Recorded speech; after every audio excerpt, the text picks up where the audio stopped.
ಕೊಪ್ಪಳ ಜಿಲ್ಲೆಯ ಯಲಬುರ್ಗಾ ತಾಲೂಕಿನ ಗ್ರಾಮ ಪಂಚಾಯಿತಿ ಬೋರ್ದು ಬರುವ ಪಂಚಾಯಿತಿ ಅಧ್ಯಕ್ಷರು ಹಾಗೂ ಉಪಾಧ್ಯಕ್ಷರ ಸದಸ್ಯರು ಕೂಡ ಇಲ್ಲದೆ ಪಂಚಾಯಿತಿಯಲ್ಲಿ ಎಲ್ಲ ಸೀಟು ಖಾಲಿ.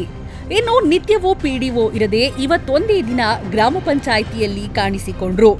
ಬಿಡಿಒ ಪ್ರಶ್ನೆ ಕೇಳಿದ್ರೆ ಅಧ್ಯಕ್ಷರನ್ನ ಕೇಳಿ ಹೇಳುತ್ತೇನೆ ಎಂಬ ಉಡಾಫೆ ಉತ್ತರ ನೀಡುತ್ತಾರೆ. ಇನ್ನು ವಾರದಲ್ಲಿ ಒಂದೇ ದಿನ ಹಾಜರಿಯಲ್ಲಿ ಇರುತ್ತಾರೆ ಗೋಣೆಪ್ಪ ಜಿರ್ಲಿ. ಅವರು ಕೊಡೋ ಉತ್ತರಕ್ಕೆ ಸಾರ್ವಜನಿಕರು ಬೇಸತ್ತು ಹೋಗಿದ್ದಾರೆ.